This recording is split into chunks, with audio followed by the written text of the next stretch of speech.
Check in.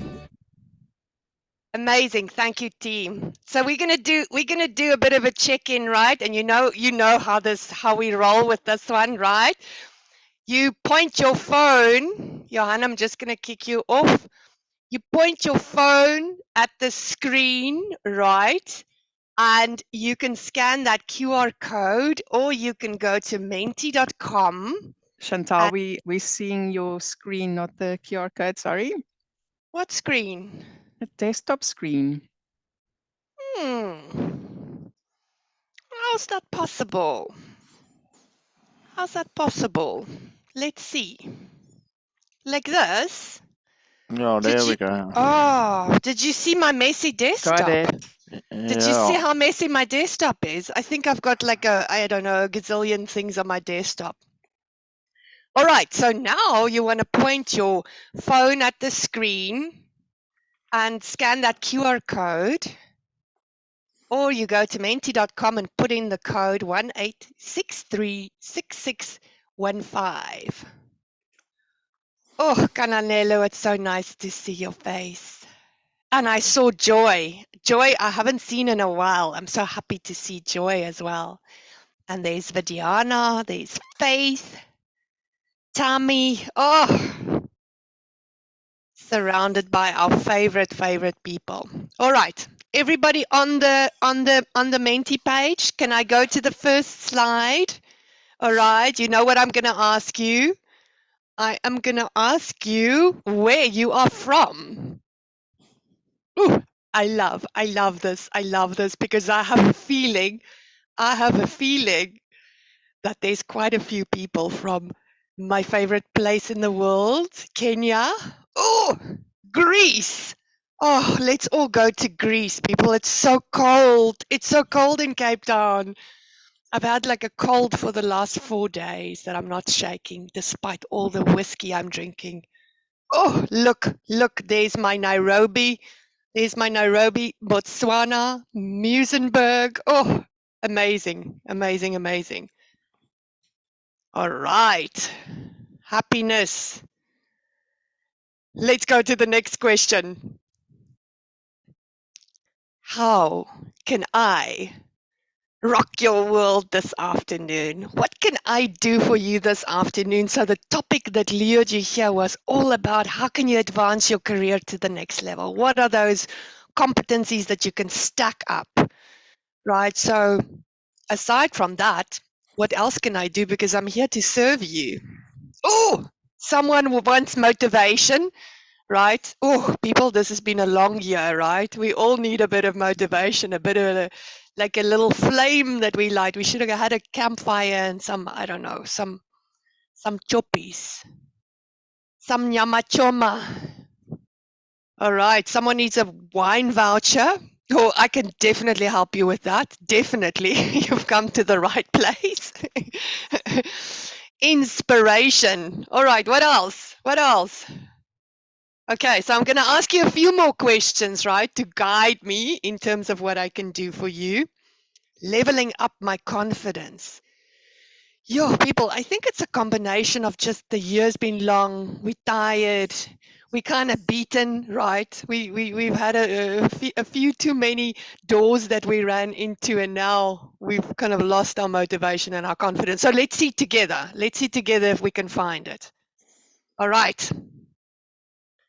Leadership influencer tips to push through projects and partnerships. Yes. Okay, let's see what we can come up with. Let's see what we can come up with. Okay, so what would you say you each personally need to learn to advance your career to the next level? So pick the one thing that you think is going to get you to that next level. And I'm hoping we're going to get a nice diverse bag of things here so that we can talk about that. So what is that one thing you need to learn to propel you to that next level? Overcome procrastination. Okay, procrastination is just another word for fear. And if it's definitely not fear, it's just discipline issues. And I am an expert at procrastination, and I can tell you Most of the time, I'm just fearful. I'm just fearful to take action.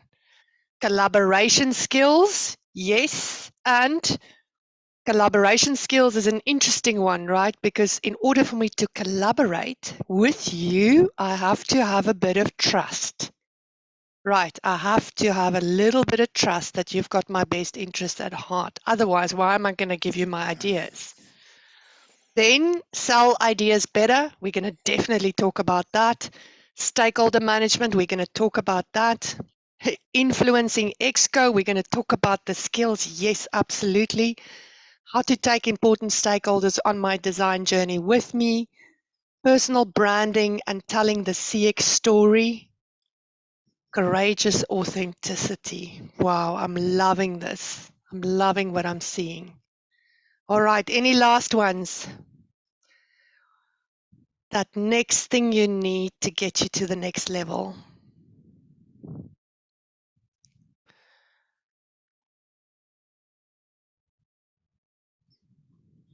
All righty, and if you've just joined, go to the Mentee and please join us in answering some of these questions. That's gonna help me really serve you well this afternoon.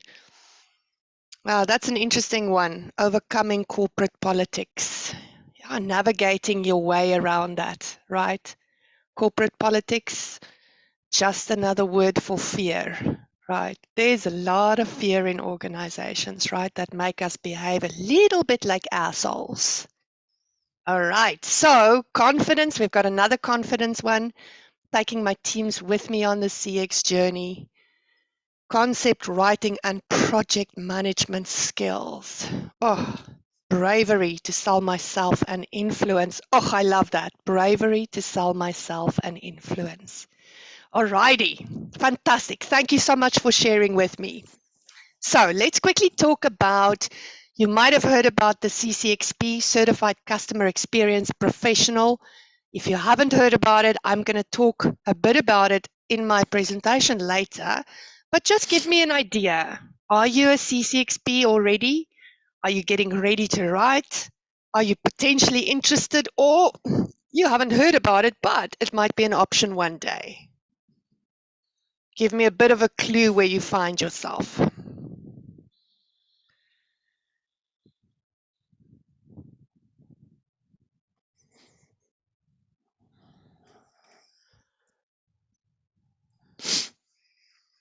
Alrighty, I can see we've got a nice spectrum there. People that are getting ready to write, people that are interested.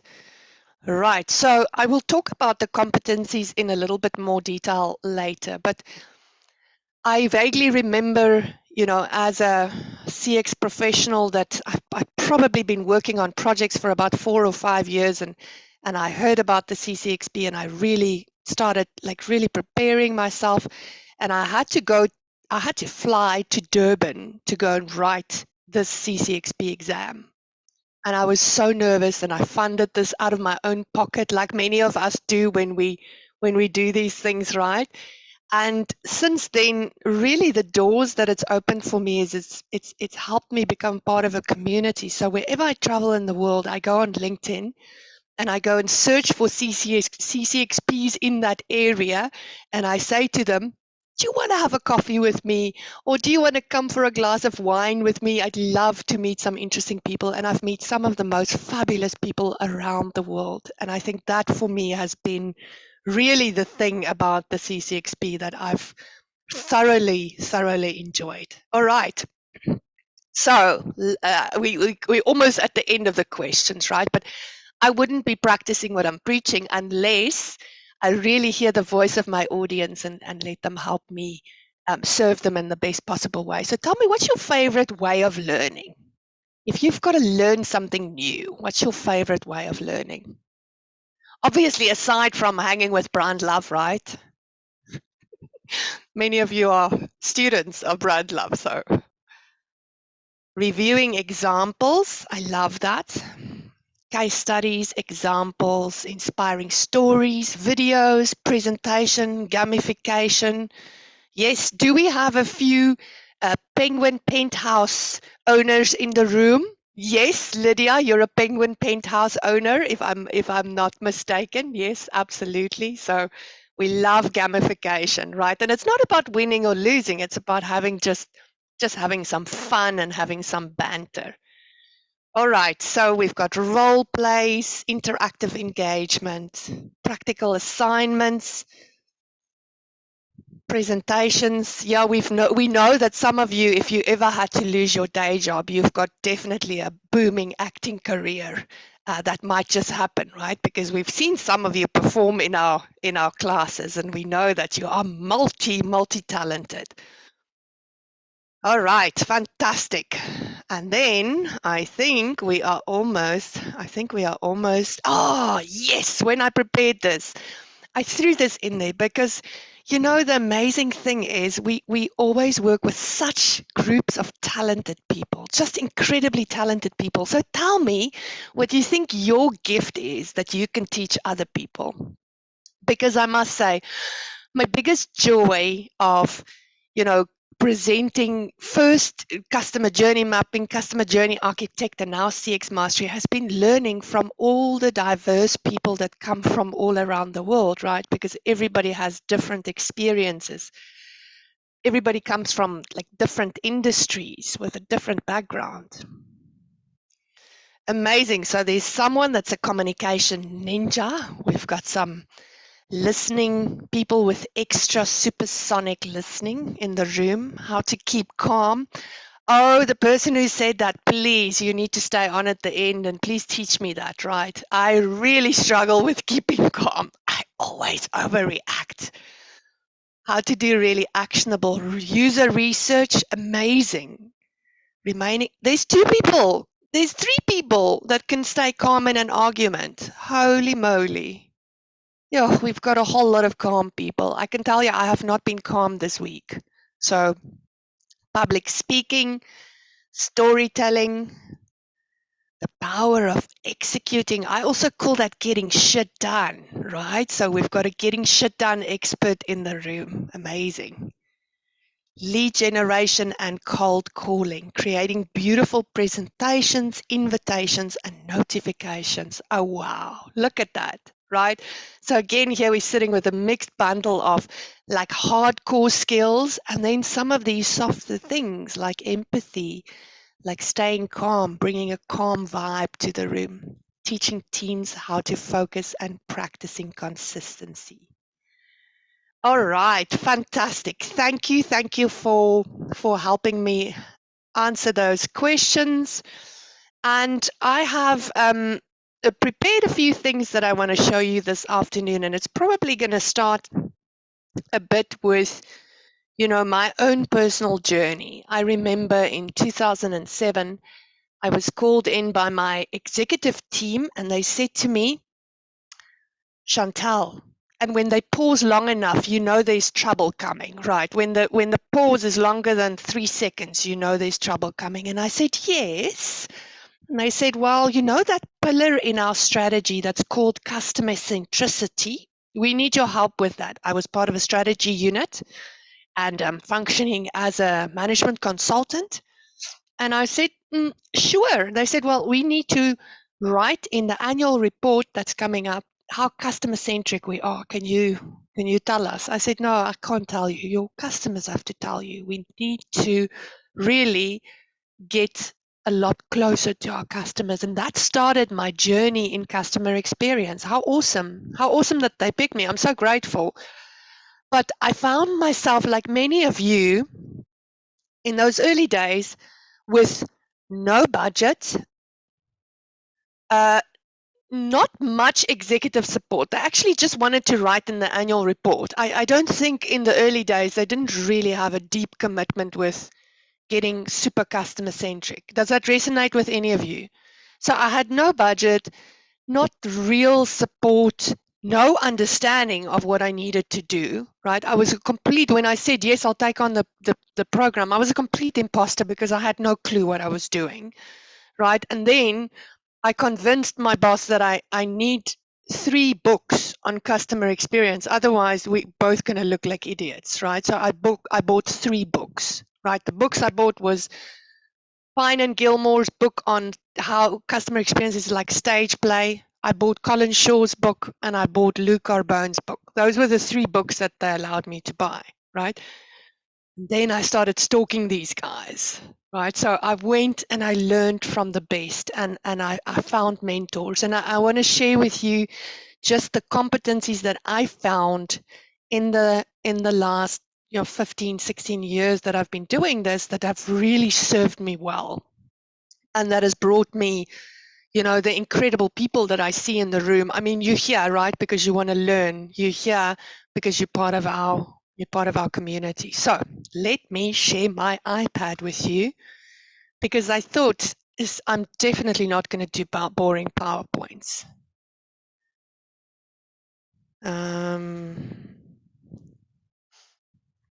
You have to pay for the boring PowerPoint version, right? Because it's so painful for me as well. Let's see if we can get an interesting version going here.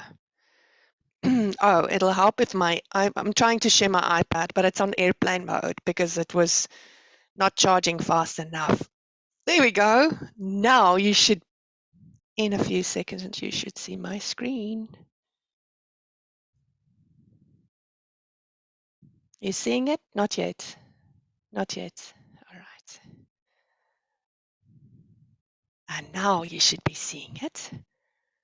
All right, you're seeing my screen. Amazing. All right. So what I wanted to share with you today, I'm just putting you on another screen so that I can see you really big. And I see my screen. Okay, so I think for you to really step up as leaders, I'd like to talk you through this.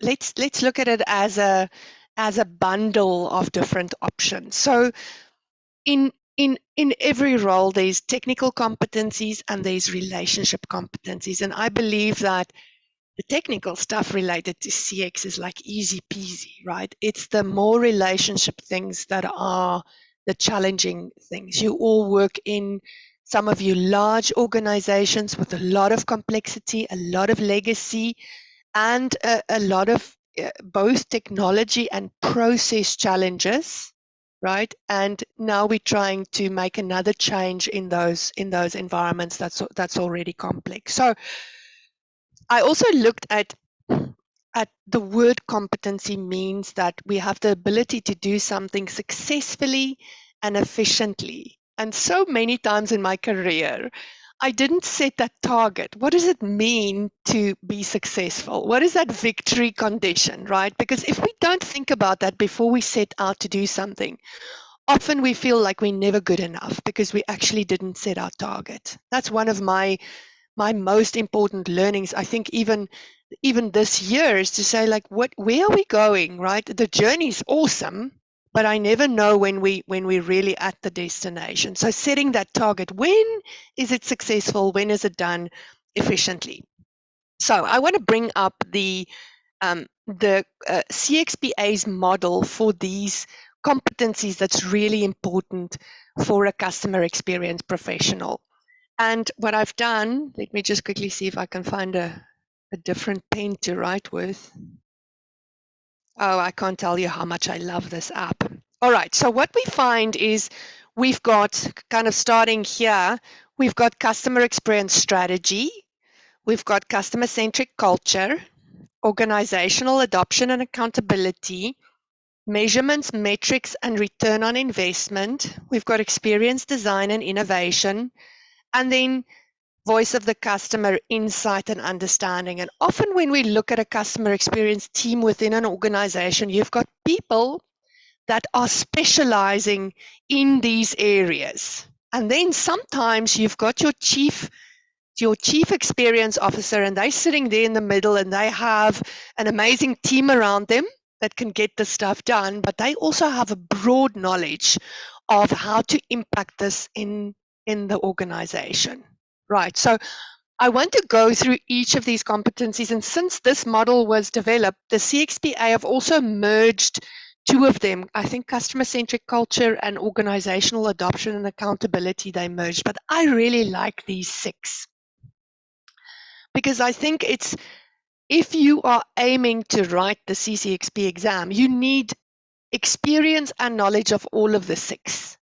And that's really, I think, where people come to us and say, please help us, because you might not have an opportunity to get involved in culture initiatives in your organization, but I'm going to show you a few tricks of how you can gain that experience, because it's so much more important to say I've done it than I've read about it, right? I've read about it will always give you that imposter syndrome feeling. All right, so let's start going through them. And I want to talk a bit about, what I think is needed in each of these. So if we look at strategy, I think this big picture thinking is really important when you look at strategy. To look at the whole and understand the ecosystem within which you're functioning. As part of strategy, I think stakeholder analysis and building those relationships. And if you've been in our training, you would know that I'm a big proponent of the stakeholder relationship mapping, where you go and you identify who's my 5 most important people that I need on the bus with me to achieve what I want to achieve in my project, in my career, in my life, right? And then for those 5 really important people, you need to say, well, what do I need from them? And what do they need from me? And see if you have a meeting there of minds. Also, just asking yourself, I think, talking about my previous bosses, you might have heard me tell this story, but I believed, like my entire career, I just worked for a whole lot of assholes until I realized that I didn't look at them through the right lens. I never asked what's in their KPIs and how can I make them more successful. It was kind of this little bit of over enthusiasm, this dumb ambition. I wanted to get shit done so badly that sometimes I was like a bull in a china shop, right? I just stormed into excos and told them what the issues were and told them what needs to be done without considering, hey, maybe I'm being a pain right now. I need to ask myself what's giving them pain, and how can I show them that I'm actually here to solve problems for them. And sometimes in my over zestiness, I just got in my own way, and I actually pissed a lot more people off than what I built relationships with. So now now that I know this about myself, I can handle things so much more elegantly, right? So that comes to like influencing. So if I know someone's pain and I know what's in it for them, I can start influencing them. Part of strategy is also prioritization. I think a lot of the times teams fail because they don't prioritize. They want to do everything at the same time, and they bite off way too much, and it's about prioritization. Then if we go on to customer-centric culture, now this is a bit of a technical concept, but systems thinking, where you understand that you're always working with a puzzle and you're always working with puzzle pieces, and you need to figure out how these things fit together in order to influence the whole, which creates really a powerful catalyst for change. As part of culture, you need a people orientation, you need problem solving, relationship building, and then the ability to lead, to take people and say, I know the way, or you know what, I'm willing to walk ahead even if I don't know where we're going. I'm willing to walk ahead and go first. And then my favorite skill of all, charisma. So charisma is interesting because charisma is a blend of being super likable and trustworthy, and you can influence people, right? So this could also be used as a weapon, right? But most charismatic people are also not afraid to show their failures. They're not afraid to show what they've done wrong, right? So we trust them because they're so honest about themselves. And charisma is a trainable skill. I think certainly many of the contact centers where we've done work, I think if you teach a person how to be charismatic, how to be warm, how to be connected, how to really show that I'm here for you and I want to help you, you know what? They can navigate out of really difficult situations. And then if we look at organizational adoption and accountability, planning is really important. Again, charisma. You're going to see charisma come up a few times, right? Because as I went through the competencies that you need for CX, it just dawned upon me again how important relationships are. Influence as part of organizational adoption and making the change, you need to be smart about resource management. And then, like someone said in the previous slide, storytelling. Storytelling is incredibly important. That's how we actually affect change, is by telling these stories. So let's look at some of your favorite ones, right? Metrics, measurement, and return on investment. And here, Cananelo's laughing at me.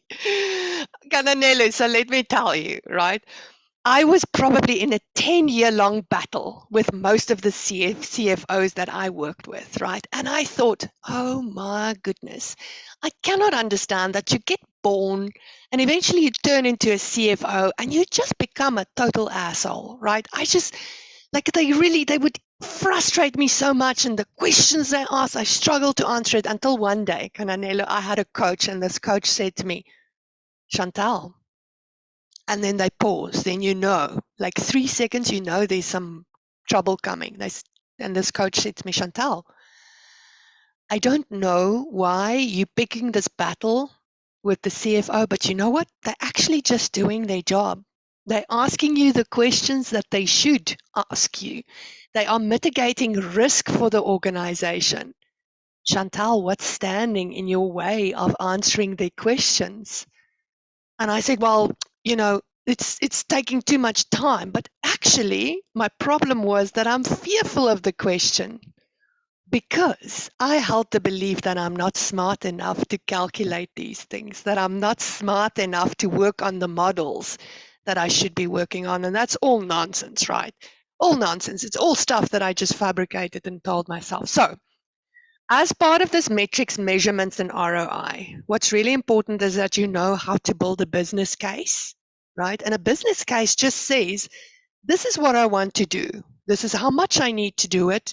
And this is the return that I'm expecting. And sometimes that return will come over a number of years, right? That's the most simplest form of I'm making a case for spending money. Then some of that financial modeling. And once I realized that I'm not going to get away from answering the CFO's questions, Cananelo, you know what I did? I went into the organization and I found the smartest actuaries, right? And I went to them and I acted all helpless and I said, oh, you got to help me solve this problem. I need to build this business case and I need to do this modeling. And you know what? They loved it because that's their jam. Sometimes just knowing to ask the right people to help you. Project estimations is important, and then creating a scorecard. And you can have a lot of fun in creating a scorecard. Marley and I will be joining a team next week, an Exco team, and we are going to build a scorecard for their employee experience, right? To help them understand when is their employee experience superb. And I think when you also come with an attitude that some of these things can be fun, even though it's not your area of expertise. So now we go to, well, let's first go to voice of the customer, because there's also a couple of scary things in there that I remember how it intimidated me. Or research techniques, right? If you go into quantitative and qualitative analysis techniques, right? And you go, oh, that's not my jam, right? But again, there's clever people that can do that for you. And you need to know enough to understand what you are looking for. Again, prioritization, little bit of data analysis. And when I say data analysis, listen, being able to read spreadsheets is good enough. If you don't know how to crunch data in a spreadsheet and create graphs, you know what? There's geeks that love that shit. You just need to find them and ask them if they'll do that for you. And then a lot of common sense. Oh, common sense is such an underestimated competency to have. Just to sometimes say, listen, we're not going to spend another $1 million on research. We've got enough data. We just need to use our data smartly. And then if we go to experience design, improvement and innovation, this is really around the journey stuff that many of you have done with us in the CX Mastery program. And you know that we're a big fan of design thinking, where you center your entire design and prototyping around the user.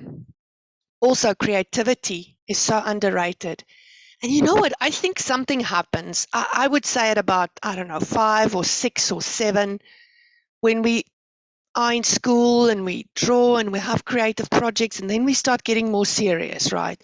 About maths and reading, and all of a sudden, creativity is deprioritized. Creativity becomes less important. Creativity becomes more risky, right? Because we're so scared that someone's going to think our stuff is ugly, and we take creativity and we, I don't know, we just put it away like deep inside our gut. I'm going to say gut, right? Deep inside our gut, we just hide our creativity. And I think it's time to really dust that off and become less scared.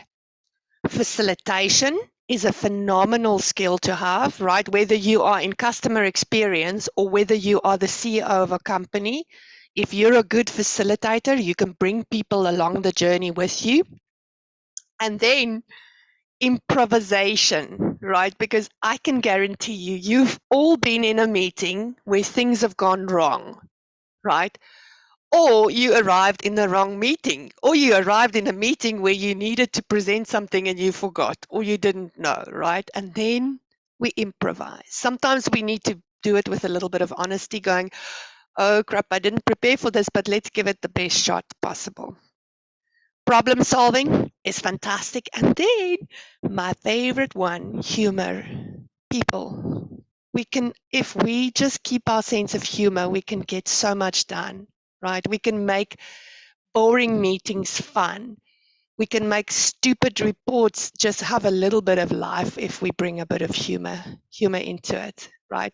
I used to have a colleague that would hide something ridiculous in a slide pack, right? Let's say on page 48 of the slide pack, he would hide a little riddle or a puzzle. If nobody asked him about it, he would say, I know you didn't read my report, right? So just a little bit of fun in the way we do things. All right, so let me check. Any questions, any comments about what I've shown you here? So do you see how heavily weighted the interpersonal and the softer skills are in comparison with the hardcore stuff? And that's why many people that come to me to talk about the CCXP, I say to them, you need to get out there and get experience, right? We can give you some of these foundational blocks, but you ultimately need to do the stuff and get the experience. All right, so I want to show you the skills that I think help me the most. So the first one is humility.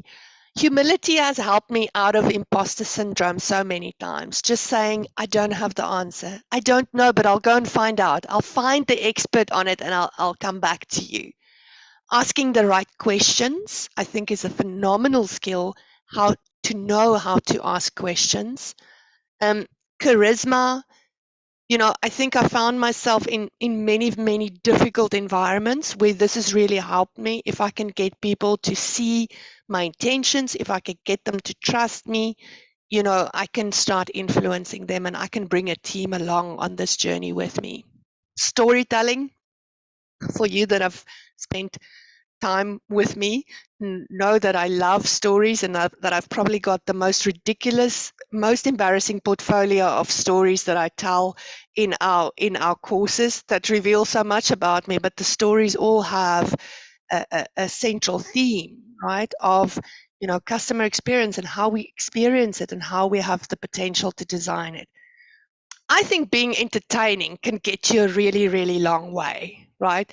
You didn't come today just for the information. You knew we were going to play music. You knew we were potentially going to have props on and do all kinds of crazy things, right? So you can choose to go to a meeting with someone that's super boring, right? Or you can choose to go to a meeting with someone that's interesting. Thank you, Marilee, for that passion coming through there. There's a unicorn riding on Marilie's nose. Can you see it? So I think for all of you, my advice to you would be, see how you can engage people in a different way, because that's going to attract them to you. That's going to attract them to come to your meetings, to answer your emails. Otherwise, in a world of, we say, in a world of donkeys, be a unicorn. That's how you're going to get people to go on the journey with you. And then I think creativity. I'll never forget, I was working on a super, super hard project. It was an IT project and it had many, many issues. And I had to do a steering committee meeting. And to the steering committee meeting, I had to ask the executives to give me permission to do something quite radical. And I took little boxes with sour worms to this meeting. The box was beautiful, right? But these sour worms, they were potent. And I said to them, guys, brought you a little gift today, right? We're going to have to make some decisions, but this is what that decision's going to feel like. Open your box and put that nice little sweetie in your mouth. And everybody was sitting there with the sour stuff in the mouth. And I said, yes, we've got a couple of issues, right? It looks great, but it's really not great. And we've got to make some radical decisions, right? Everybody was listening. Like, I had everybody's attention. It was the cheapest attention grabber that I've ever had in a meeting, giving a bunch of executive sour worms and telling them, listen, they look beautiful, but we've got underlying issues here. I think after that, I met one of the executives 10 years later at a children's school function. He goes like, Chantal, those sour worms were incredible. He says, I tell everyone that story of breaking bad news in a project with the sour worms. All right, so let's go. I want to share just a little bit more with you, because I think it's important to tell you, in my journey, I didn't have a lot of resources. I certainly didn't have a lot of budget. So I had to hustle to get these skills, right? So I want to share with you a few of the tips that I found along the way. So the first thing for me that pushed me seriously out of my comfort zone is starting to write. I remember I was working for an insurance company and they had a monthly newspaper, like a corporate newspaper. It was still printed in those days. And they asked me, will I be a columnist for this publication, right? Will I be the customer experience columnist?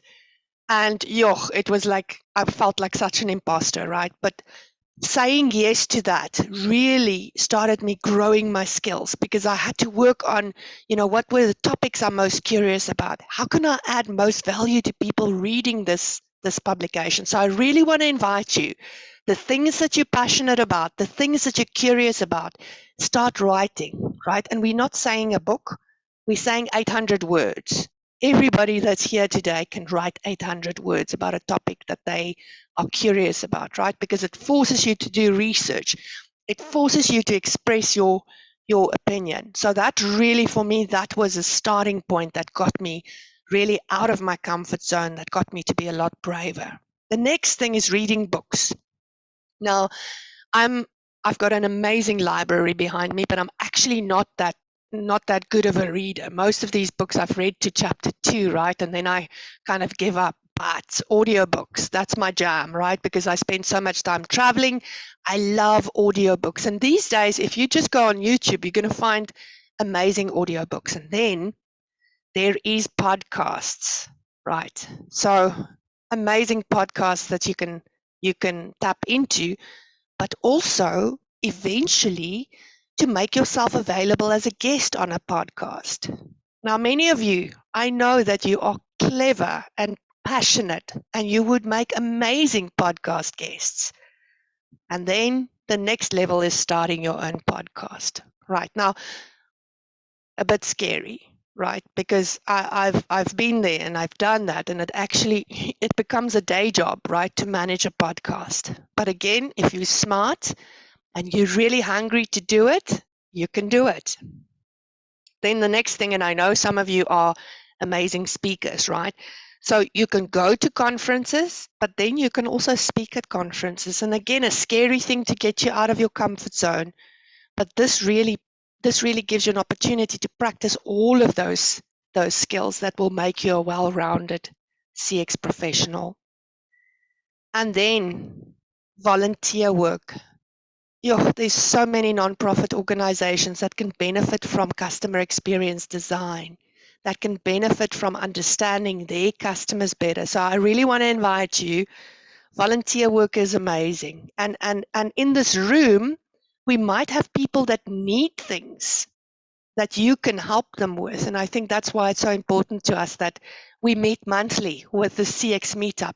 And we want to make sure that we connect people with other people. And then finding a mentor. And this is what I appreciate about some of you that have asked me to mentor you, right? Because I've made so many mistakes. I can fast track you, right? I can make sure you don't make the same mistakes as what I've made. And then the last thing here is being part of a community like the CXPA, like Women in CX, where people can help each other. And I think the most important part of this is we learn by doing. When we immerse ourselves, we learn by doing. Now, you would have heard, and please correct me, you would have heard this thing about, I can master something when I've spent about 20,000 hours doing it, right? Or I can find someone who's done the 20,000 hours, right? And they can help me shortcut this. So this has really been my approach, is to find the people that are best at this. So I want to leave you with these 8 points, and we will send you this drawing, right? So my question's always when I want to, I'm big at the moment, I'm looking for a hobby, right? Because I stress a little bit too much, I work a little bit too much, and I'm at the moment, I've got a bucket list of hobbies that I want to try, but I'm pretty much not very good at knitting or sewing or baking, or, I've exhausted a few things already. So I'm really big in interior design at the moment. So I really want to, I just want pretty things around me, right? And I've been so low on confidence. I buy scatter cushions and then I go, oh, they look terrible. I don't know how I made that choice. So now I know there's a science to this. So I'm at the moment following the best interior designers in the world because I knew once upon a time they started like me, but I don't have 20,000 hours to get that right. So I'm going to let them help me with that and fast track and look at what they do, imitate them, look at how they combine things. So first, find who's the best. Second, number 2, how can I get in proximity to them? Right. So sometimes it's I connect with them on LinkedIn. Sometimes I attend an online course with them and I get to engage with them. So that relationship and that proximity is really important. And then I learn from them. So I get the knowledge and then I practice. And I practice, and sometimes I make mistakes and I ask for feedback and I practice. And then 5, when I've got the results, it's really important to celebrate your own results, even if it's inside your own room or your office or your toilet, right? Celebrate the results. And then number 6 it's really important as a professional growing your career. If you want that leap to the next level, there's a bit of PR involved in this. And some of you are doing this really well. And some of you, if you're not on LinkedIn at least once a week, I really want to invite you. LinkedIn is not just a place where you go and post photos of you speaking at a conference. You can learn so much from other people. You can add so much value to other people, right? So if you see LinkedIn as a platform where you serve others and you answer some of your own questions, it really shifts your perspective. So important about PR, right? It's not just about talking about the things you've done well. It's also talking about your failures, right? Sometimes I learn so much. Sometimes people come to me. I recently had like a little bit of a bad patch, like a funk. I was just feeling demotivated, feeling tired, feeling a little bit depressed. And I posted on LinkedIn, and so many people reached out to me with incredible advice, right? And that advice combined, I kind of made an advice cocktail from what they posted in the comments. I mixed it up, right? I shook it with that little ice shaker. I had that cocktail of things and I started feeling better. Just the support of others saying, well, I was there and this is what I did. It made me feel so much less alone, right? And then number 7, give back generously. For everything you learn, go and teach it to someone else. That deepens your own knowledge. It's so important to give back. And then number 8, you start the cycle all over again. So if you are standing at the cusp now of saying, listen, I want more from my career, I want to make a bigger impact, I want to make a bigger contribution, and you look at these competencies, right, and you go, oh my goodness, I don't know anything about customer-centric culture, then it's time to find yourself a culture expert, right? It's time to look at what do I need to know about this to be able to make an impact? Or can I surround myself with people that are really smart about this?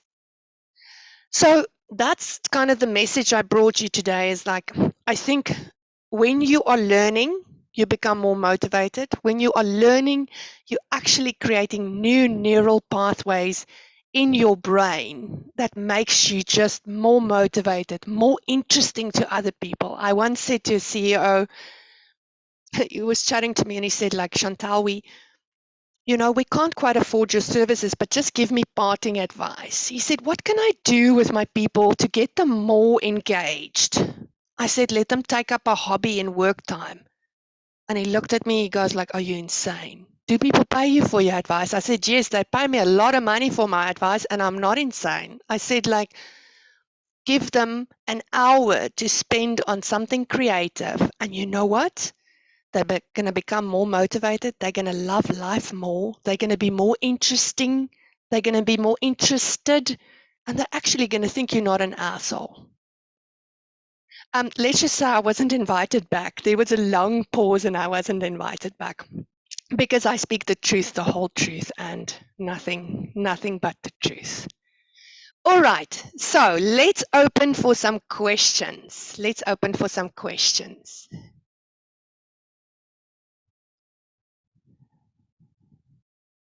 Johanna, you're smiling so nicely. Look at that smile. You have a question for me? Or a comment? Maybe evening, morning, everyone. Mine is just a comment. I think these discussions are coming at just the right time. And I really liked about the section of the metrics, measurements, and return of investment. Yes. I think that's where there's so much heavyweight for what I'm doing currently for the firm. And I truly appreciate this knowledge. Johanna, thank you. Yeah, I truly appreciate this. And I kind of like when you say the world is world of donkeys. But we just need to ensure that we make a difference. I think I like that. It's very motivating. And you know what? I wanna appreciate you, right? Because the last time I saw you in Nairobi, Johanna had limited budget, but he was hungry to learn, right? And he's been following us and he knows our generosity, right?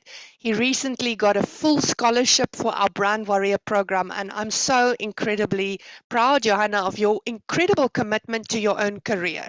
He's taking his own time. He's incredibly committed. And I think if you're hungry to take your career to the next level, it's about taking it. It's about looking at yourself and going, I want more, and I'm not willing to tolerate, procrastination. I'm not willing to tolerate getting stuck where I am.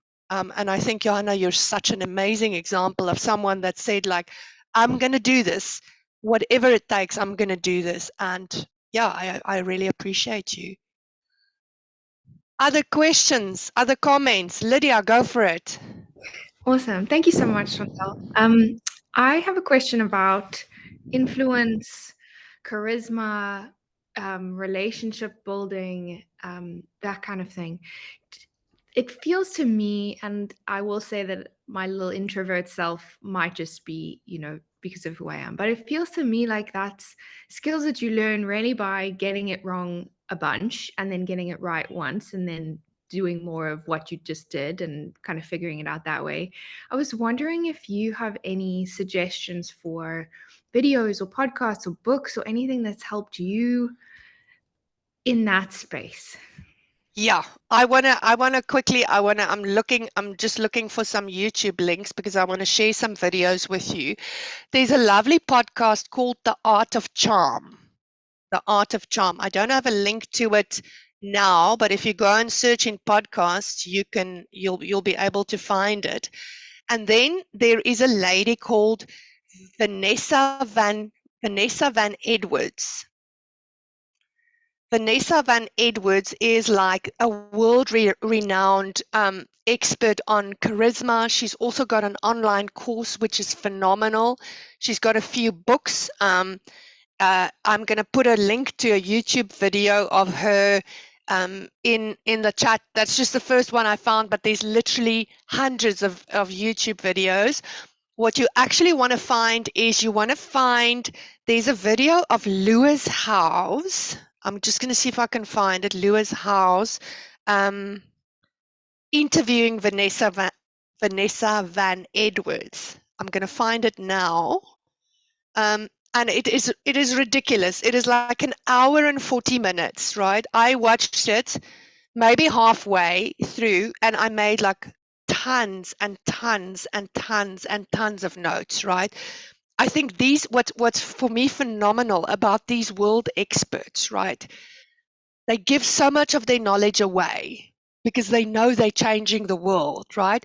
And Vanessa Van Edwards, I've seen so many of her videos that I would buy each of my friends a book, and if I had the time and it's on my bucket list, I would do an online course because she's a phenomenal human being. And I almost feel guilty that I've watched so many YouTube videos in my bed at night and I haven't paid her for it. You know, there's just people, they give away so much stuff that you feel guilty. You kind of want to say, there must be a donation link because this is so valuable to me. I just want to give this person something. And I want to invite you, when you find stuff like that, comment on the YouTube video, right? I've made some weird declarations of love at 10 o'clock in the evening to people on YouTube because I love the stuff that they're sharing. And for those people that try and monetize their videos, it really does help them. When you like and you comment and you subscribe to their stuff, you are, in essence, you are paying them. You are helping them. Thank you. All right, then, just if there's any more questions, please feel free to share your questions, or if you've got sentiments that you want to share, let's do that. What we will be giving you is we will put in the chat and also the email that we're going to send you with this replay and the picture. We're going to put a skills assessment. If you want to see where you are at with these competencies, right? We're going to give you a questionnaire. It's going to take a while to fill it in, right? And while you fill it in, you're going to have maybe some self-confidence dips, right? Because the questions are going to ask you, you know, where are you with this? But the questionnaire is really aimed at helping you understand where you are with these competencies and what building blocks you need in order to become a full-rounded CX professional that can make a bigger impact. So we're going to give you that link. And then I want to also say to you that we are truly, truly committed to growing this community. We have this meetup every month, and we'd love for you to tell your colleagues about this meetup and invite them here. Sometimes we're going to have group discussions. This is the second one in the series. Sometimes we're going to have group discussions. Sometimes I'm just going to share with you. We're also planning the next one. We are planning to invite an amazing team to come and talk to us about how they're measuring empathy in medical insurance. And I think that's just going to be fascinating, right? So watch out for the next one. Lilani, do you have a date for us for that next one? Lilani might, you know what? We're going to put that in the email that we send you. We'll put the date. It'll be somewhere in October. I can't remember the exact date. And then what Lilani's also put in the chat for you is CX Mastery 2. For some of you who have attended CX Mastery 1, we have CX Mastery 2 coming up in November. And CX Mastery 2 really covers the competencies around culture, around employee experience, around adoption in the organization, change management, all of the business stuff that you like so much, Johanna, the business case, the ROI, right? Those models. So if any of you are interested in attending CX Mastery 2, you'll get the brochure there in the chat, and we'll also put that into an email to you. Leilani, is there anything else I forgot to tell people? Not at all. I would also Wow. recommend that you keep an eye out for the brand battleground webinars. That's also something I think would be amazing for you to join, also completely free. So just jump in and have an awesome discussion with us. That's about that, Chantal. Alrighty, everyone. So thank you. I'm just checking. There's no questions in the chat. Thank you, Liz. I'm so glad you came. And customary, we're gonna play it out with some music, DJ. Thank you for coming.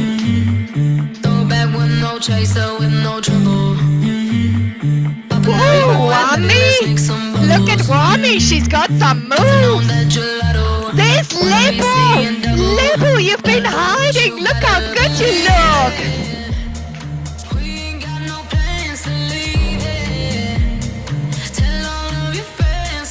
And there's Joy! Oh, Joy's got the moves! Thank you, everyone. It's so nice to see you.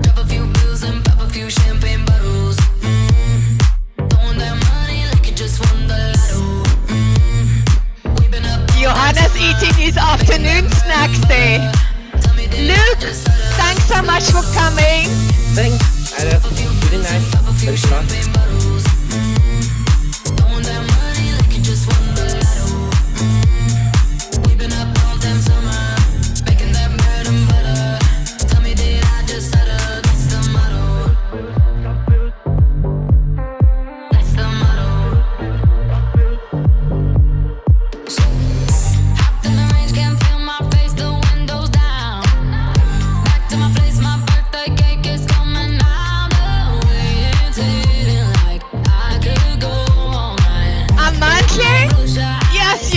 Moves, eh? Amantli, where are you? Are you in Botswana? Yeah, we're seeing her next week, Chantal. Are we seeing you on Thursday? Woohoo! Amazing! I'm so excited. Then we can